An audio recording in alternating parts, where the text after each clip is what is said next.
Okay, we're ready to go over the worksheet for 3C in the Math 4 class.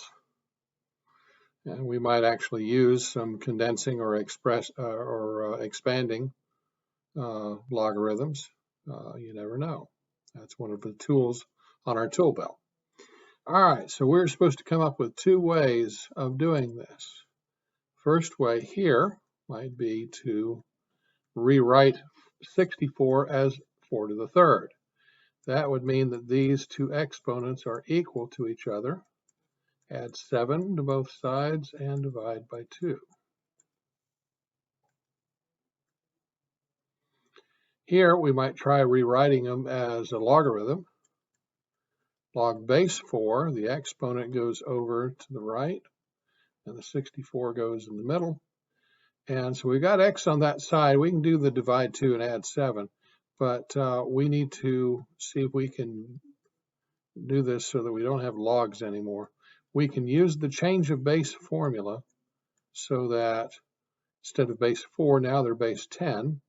And when we punch that in, we're going to get a 3. And then we can add 7 and divide by 2, just like we did on the other one.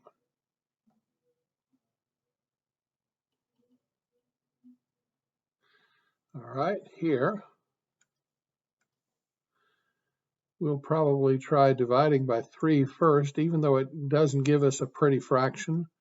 Let's see what happens. It may not be all that bad.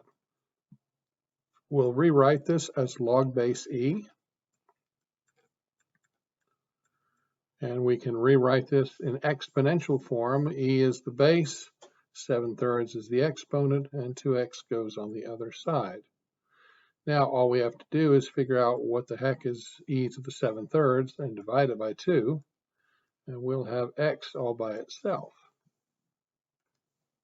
So we get about 5.2. It's actually 5.156 and some change.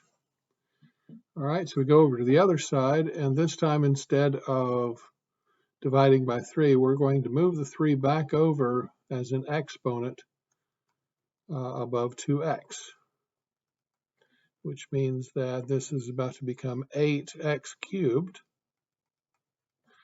And when we rewrite it as log base e, that means we can say e goes here, the exponent is actually over there, and then all of this goes to the right. Well, if I take e to the 7 and divide by 8, that'll leave me with x cubed left over. And that'll give me a little over 137, like 0.079 and some change. All right, so if 137 equals x cubed, then I need to take the cube root of that decimal in my calculator and see what happens when I raise it to the 1/3 power. And I get 5.156, which is about 5.2. Okay, that's the second one. Now, we're dealing with this one two ways to solve it. So this time we'll divide both sides by 3. We'll get log base 4 of 2x equals 8/3. So if I rewrite this as an exponential, I would get 4 to the 8/3 equals 2x. So whatever 4 to the 8/3 is going to cook up, I'm going to divide it by 2, and that should give me the value of x.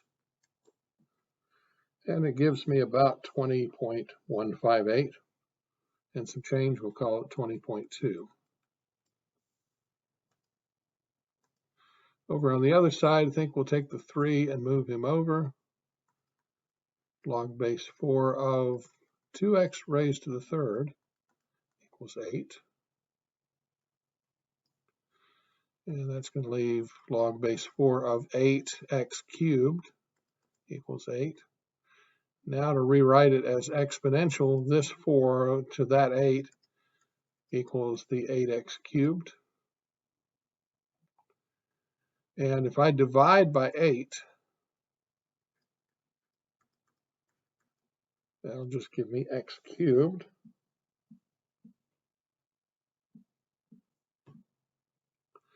Which gives me 8192 is x cubed.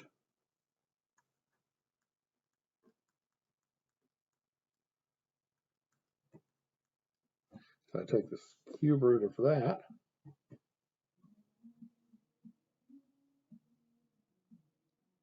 Oops.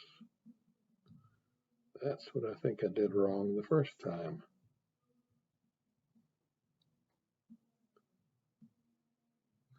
And I get 20.2.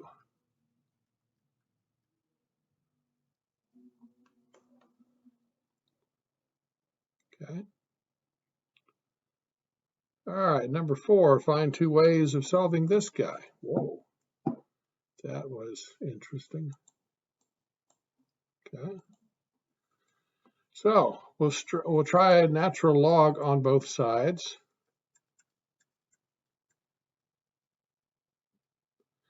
And that's going to cause those 2 guys to cancel out and leave me with that. And then I can divide both sides by 12, or excuse me, divide both sides by 4. Remember that natural log 12 is a different term from 4. I can't just say 12 over 4. I have to literally punch it into the calculator, natural log 12, close the parenthesis, divide by 4. And I get 0.62 and some change. So it should come out the same on the other side. The other side, we're going to try rewriting it as an exponent, as a logarithm rather, log base e. Exponent goes to the other side, 12 goes in the middle, and we say, ooh, log e. We can rewrite that as natural log of 12 equals 4x, and we've been there before. Divide it by 4, and that is about 0.62. I don't know why I put an x on the other side. Oh, I know what I needed to do over there. I need to do this. Okay. That should take care of that much. Now we get into just straight up, here's an equation, solve it. Well, you know, at one point I did suggest that you memorize the perfect squares and cubes up to a certain point. This would be one of those places where you would need that. Because that is actually 1 over 5 cubed, which I could rewrite it as 5 to the negative 3. Well, guess what x is?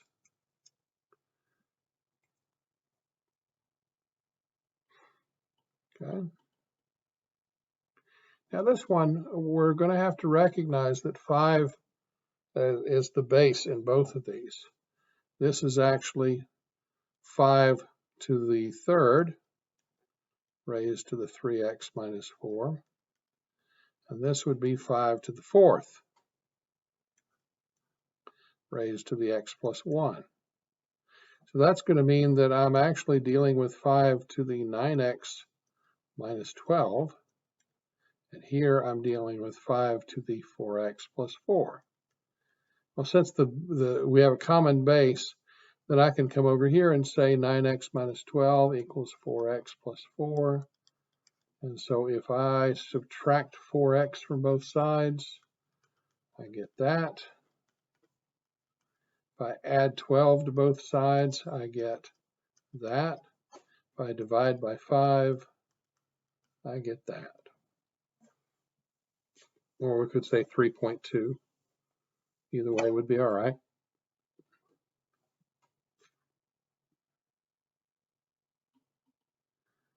Okay, number 7. You look at it and you recognize that these numbers all have a relationship. But here's the deal. Even if I recognize that 16 is 4 squared and 9 is 3 squared, it's still upside down. And we do have a way of fixing that, though. If I did this,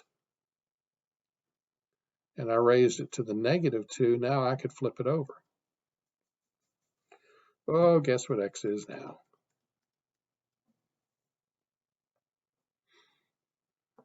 That's a dainty little trick we can pull on that.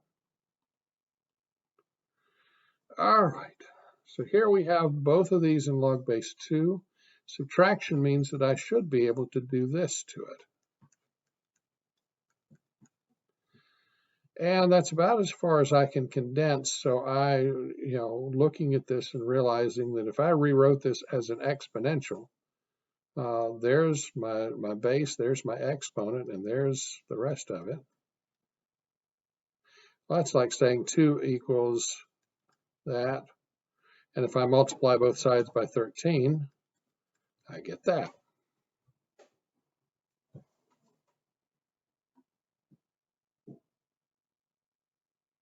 Okay. All right, let's see how many more we got to go. We got a few more to go. All right, number 9 is up next. Because of the subtraction there, we're going to rewrite this as that. And then we're going to try and get the x away from the log. We're going to rewrite as 2 to the 0 equals 2x over 4 minus 8. Well, that's 1 equals that. Which means if I multiply both sides by 8, I get that. Add 4, divide by 2, and there I am. Now that should do the trick.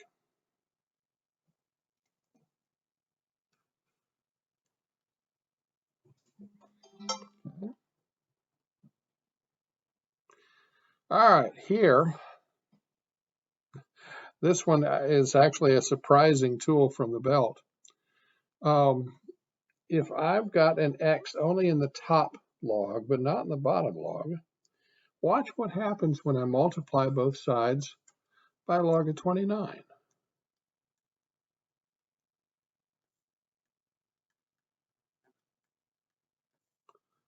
I mean, basically, these guys cancel. And all I'm left with is this equals that. Well, hang on a second now. That's one of those things to where if the log of this equals the log of that, then this must equal that. Add 1, divide by 5. And that should do the trick.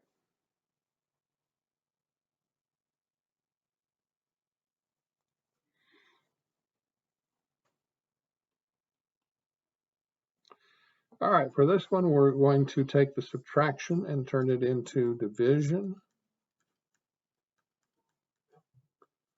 which means natural log of 16 equals x, and we can put that in the calculator. Natural log 16, close the parenthesis, enter. And I get about 2.77. Okay. Almost there. We got, what, 2 more to go? All right, this one, I think it'd be easier to divide both sides by 2. I'd have that equals 8, which I could rewrite in this fashion, which means that e to the 8 is equal to 4x. And so if I were to take that and divide by 4, I'd have x. So my calculator says second E8 parenthesis divide 4. And we should get 745 and some small change.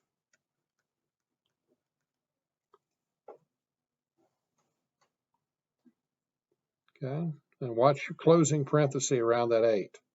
You got to have both ends of it for this to come out right. All right, last one, e to the 3x equals 6. And if I decide that I want to take a natural log on both sides, that's going to cancel and leave me with a 3x equals natural log of 6. If I divide that by 3, natural log of 6, close the parenthesis, divide 3, enter. I get 0.597. You might as well just say 0.6. And that should do it for the worksheet 3C.